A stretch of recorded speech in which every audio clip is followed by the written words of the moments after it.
And welcome back to the Behind the Leazes podcast. A little bit of a change up this week. There's no Liam, so I'm taking over as host. We've also got Adam and Rob, the usual suspects. Lads, how are you doing after yesterday? Disappointing again. Not a lot to get off the chest. I've got plenty I want to say, but we'll get into that in a bit. In terms of today, obviously, apart from the match, I'm feeling good. International break now, so you can have a break for a week, so I'm not going to be depressed next weekend. But listen, we're now doing 2 weeks' time. I'll be ready for it to see how things go with that. But yeah, I mean, in terms of my day, it's going all right. Good. Rob, how are you, mate? Yeah, not too bad. Again, it's bank holiday weekend. It was a sunny day yesterday, so let's just anything other than the football's fine, to be honest. I mean, I had a good laugh yesterday, a few drinks before and after, but that 90 minutes in the middle just had to ruin it for everyone, didn't it? So,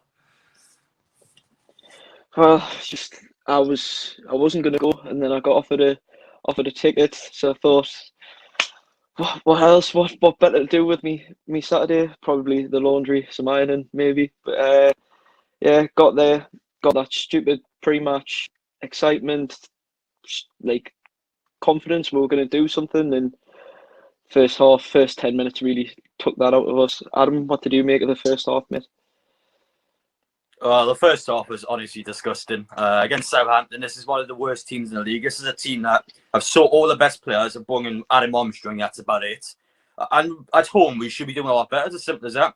Right, every time Southampton attack with the ball, our back five would be in front of the 6-yard box. The midfield would be inside the box, and the attack would be in the edge of the box.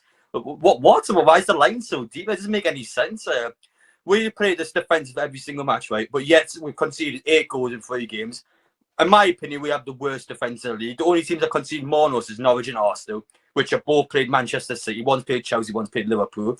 What excuses we got? We should be beating Southampton at home. The only reason they were so good in the first half is because we gave them so much time on the ball. It's unbelievable. I mean, I don't get the tactics. I don't get the 5 back. We've done it in the cup game. We did it in this game. It doesn't work. Change it. And again, it's honestly ridiculous. I'm sick of saying this every single week, but change the formation. It's that easy. Honestly, sorry about that. Rob, mate, how are you feeling? Yeah, pretty much the same, I guess. I can't argue with anything Adam said. To be honest, I mean he's right. It is crazy. I mean, we would be more defensive with 4 at the back, with Dumb at left back, Manquillo right back. We're playing with 5 at the back with Murphy and Mitchie, who. Again, like I don't want to have a go at them because I actually, at the start of this season, and I know you said it as well, Andy, I wanted Murphy to have a good season. I thought this could be his season where he has a good one. And I've always backed Richie because he works hard. And he's one of the few players in our team who will actually have a voice on the pitch. I think we're lacking leaders. We've got no one who shows that much. But the pair of them, start of this season, they lose their man 5 times a game. Like they're just walking past them. Like as I say, we're playing 5 at the back. We'd be more defensive with 4 at the back, with Dummett and Manquillo, right back, left back, and then just put another player up front.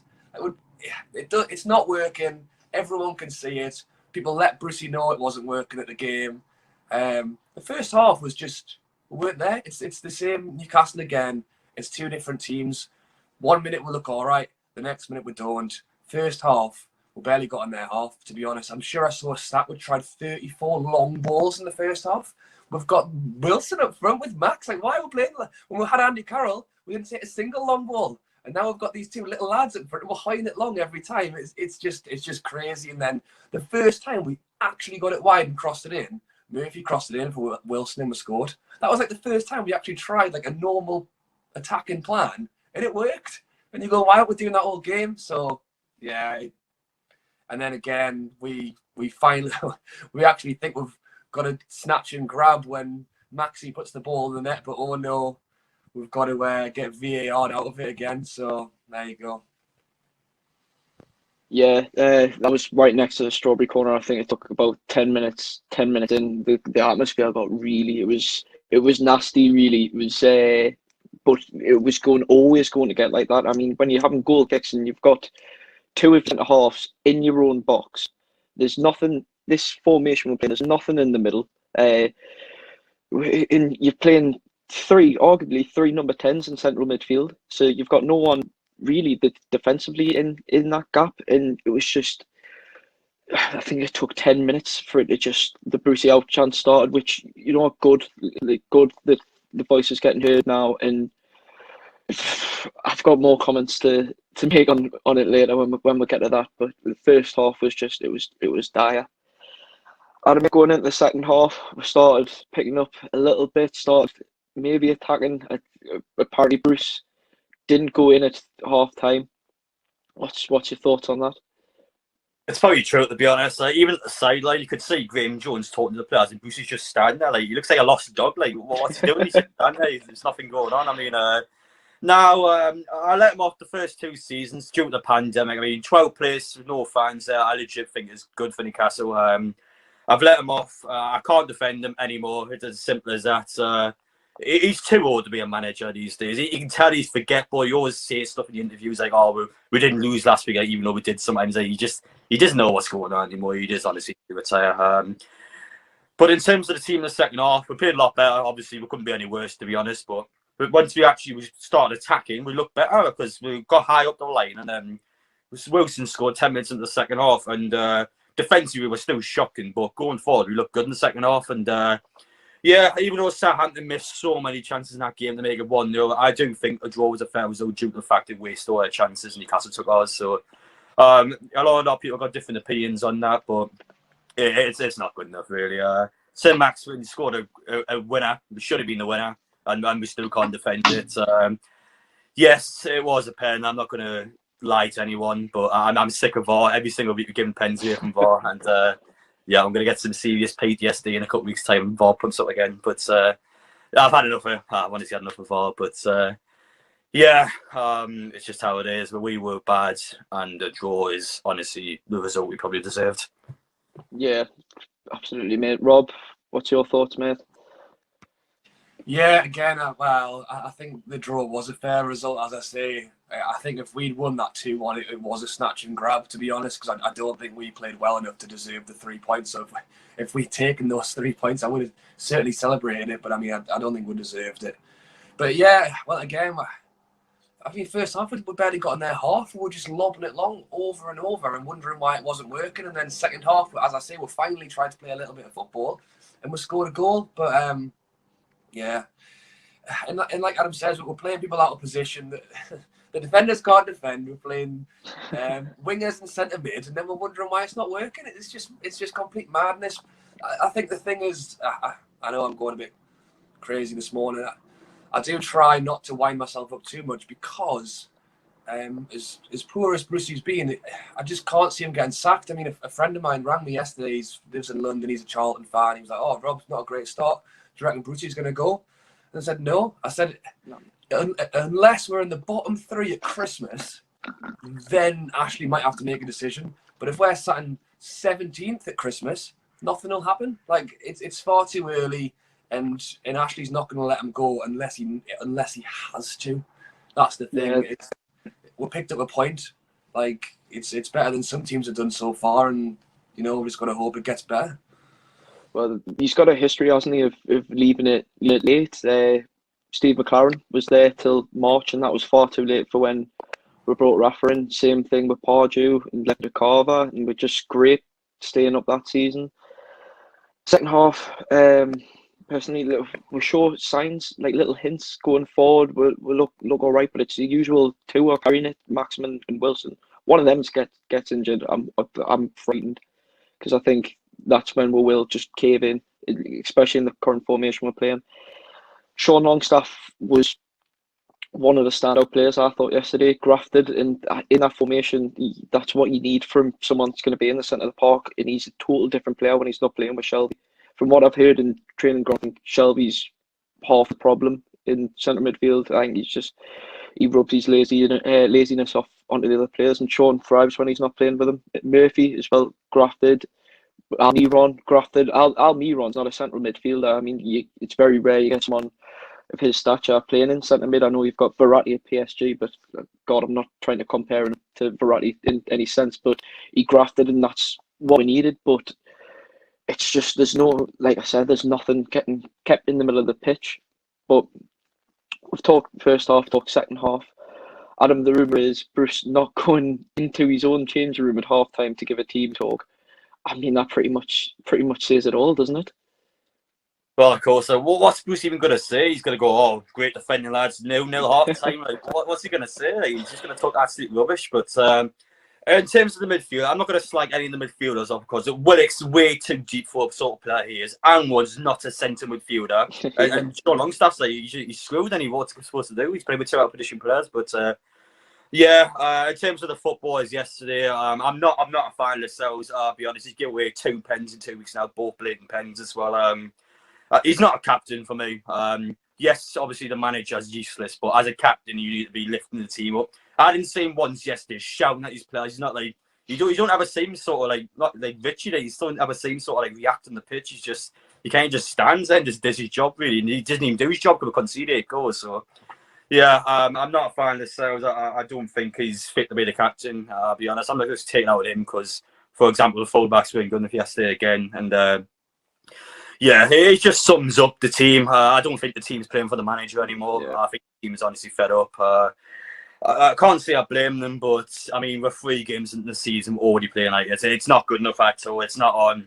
And if we don't change the tactics or change anything, we're not going to make any more signings. So we're stuck with these players. And, it's going to be a hard season. Apart from Norwich, it's going to go down. Who else is going to go down? And that's where you got to start. Arsenal. Newcastle, yeah. Arsenal. I mean, that'll be cool to see, but I think eventually he'll get themselves out of the dirt. But yeah, Newcastle in trouble, in serious trouble. Who would you give the armband to then? Who would you A like to see lot of on the people say captain role? Richie, but I actually think Wilson will be a really good captain. Yeah, I think sure. Callum Wilson's quite a confident player. He always believes how good he is, and I don't know. I just think he'd be a good leader. I think he'd be a good player to have around the dressing room. That's who I'd personally give it to. But I know a lot of people say Richie, but I don't know. I think Wilson will be a good captain. Rob, what's your thoughts? Bruce coming in. I watched the City Arsenal game before I came out. I was talking to Adam before we started. The intensity Pep Guardiola has on that side, even at 3-0 up, he's on the touchline screaming at his players. We don't get that from our manager. We're 0-0, not doing anything going forward. And I think, well, you can tell he's very much invested in us defensively. He's the defensive coach, hence why it's so clumsy go at the back. And then you've got Graham Jones having to step up. He's the coach, he's not the manager. And for him having to come up and scream for the players, it's just not good enough, is it? Well, again, I think it's just the whole team. Like, I mean, it's happened for a long time. Like we are just lacking a leader, and there was a time when I thought Lascelles looked like he was going to step into that role. I just don't know whether at the moment things aren't. It's hard when things are going great. Everyone's shouting and everyone wants to be involved. It's when things are going bad is when you need someone to step up. And I agree with what Adam said, because I think Richie would have been that player. And as I say, I've always backed him. He would have been the player I would have said give it to. But I just think he's not playing great either. You want someone who's going to try and lead from the front, and I think I would go Wilson as well. It's hard to knock people because, as I say, start of this season, I was willing Murphy to do well, but at the end of the day, I think we're asking him to play like a role he's not necessarily suited for as much as I'd hoped he was. Again, he was the one getting down the wing and crossing it in for Wilson. He was the one who crossed it in who scored a goal 2 weeks back. But just defensively, I just think he's being asked to do a little bit too much. And again, going back to the midfielders, Almiron. I mean, he works hard, but he's had a terrible first few games. But again, how can I knock the kid? He's a number 10 or winger, and we're trying to play him defensive mid. So I'm not going to sit here and go he's useless, even though he looks like he is. But if you went and put me in that team, I'd look useless. Like you're playing him in the wrong place. And it's just frustrating. And I think, again, Brucey's tried what he thought was best. The first few games, it hasn't worked. But I almost feel like he's just sticking to it because he wants to prove people wrong. Like, just admit defeat and just change the formation because it's not working.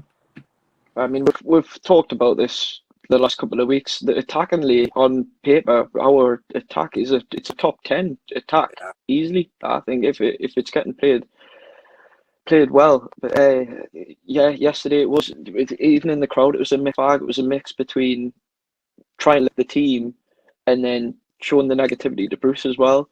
And I mean, for even scoring a goal, going 1-0 up, and we want Brucey out chance to stay there. It shows a lot. And then I think after the game, I think we're all going to have quite a bit on this. Steve Bruce to say that he's disappointed in the fans, in those chants. And I mean, Bruce, how do you think we feel? Adam, I'm going to let you go, mate. I think you a lot to say. He's disappointed us. I'm disappointed in you. Football manager, you're an absolute fraud. How are you a Premier League manager? And I like to Eddie Howe, Frank Lampard, and missing jobs. Like, these managers would be better for Newcastle than Steve Bruce is. Honestly, he's disappointing us. I'm spending money week in, week out watching your football. Honestly, I don't know who you think he is. It's ridiculous. In the Burnley match, we were lost in penalties, but we didn't lose the game, but we went out the cup. Well, we were lost in pens, so we did lose the game. Honestly, it's ridiculous. Just retire, honestly, just retire. I've had enough of him. I can't believe I fist bumped him a month ago. Get out of this club. I've had enough of him. Yeah, I'm sick of Steve Bruce. It is, honestly. Man U 2 weeks' time. It's a good thing that we've got Man U 2 weeks' time, because no matter what, we're going to lose the game. So we might as well try something new, take a loss in the chin and move again next game. That's what we should honestly do. But you know what's going to happen? 5 at the back, we'll sit back all game, we'll get beat 6 or 7. You know what's going to happen straight away. But in terms of Bruce disappointing us, listen, I'm disappointed in the club and in you, so that's all I've got to say about that. Rob, I'll let you go, mate. What are you thinking? I can't say anything Adam hasn't just said there. I mean, it's just crazy. It's just absolutely crazy. I mean, again, it's so frustrating because we've just got to sit there and watch it. And like you were saying earlier, about being on the sideline, the way Pep Guardiola speaks to his team, and the documentary of him in the changing room. Like, I can't imagine Brucey doing that. And if he does, well, he doesn't, does he? Like, again, going back to our team, we've got players like St. Max and Wilson, and we're just putting them up top on the road and just looking along both of them.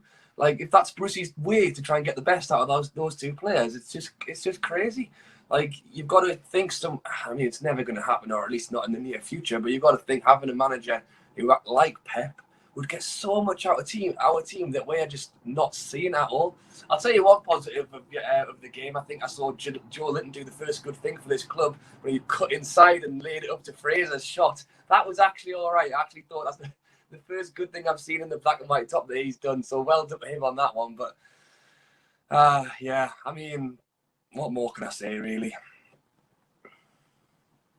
It's just, we are desperate for someone to come in with a positive attacking mentality, aren't we? And I think when you've got Wilson, Fraser, Richie, they all played for Bournemouth under an Eddie Howe who had that team striving. Surely the common sense thing is to go and bring him in. There's no way he shouldn't not be in a Premier League job. And when someone like a fossil like Steve Bruce is in there, why not? Just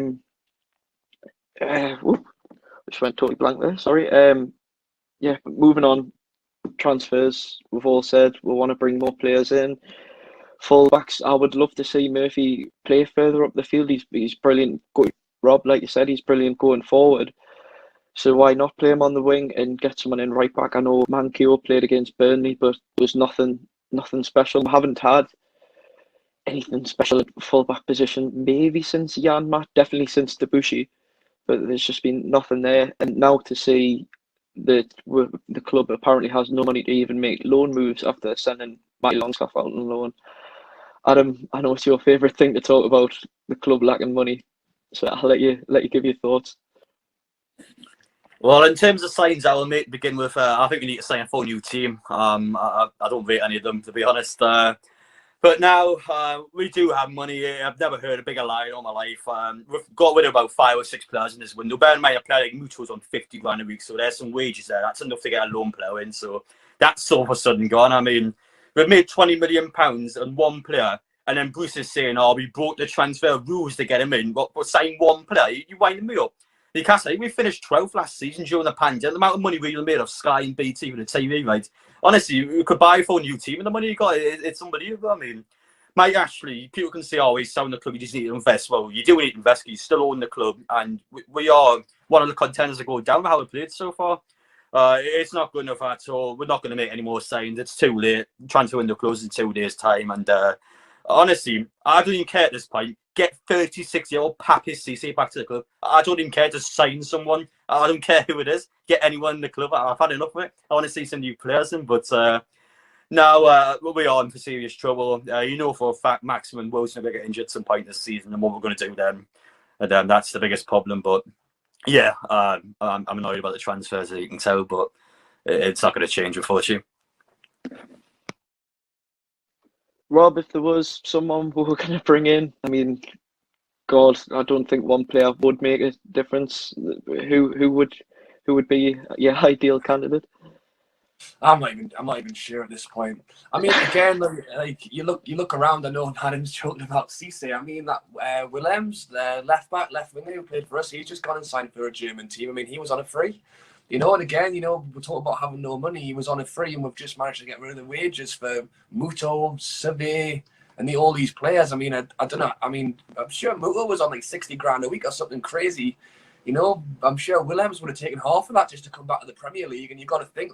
And maybe they knew something about him that we don't. I mean, he is getting older, and I think he's been injury prone. But at the end of the day, it's a free signing when we've got barely anyone in the squad. I mean, Brucey's on about having this 4 goalkeeper stuff. I mean, we've sent Matty out on loan now, so that's at least one spot.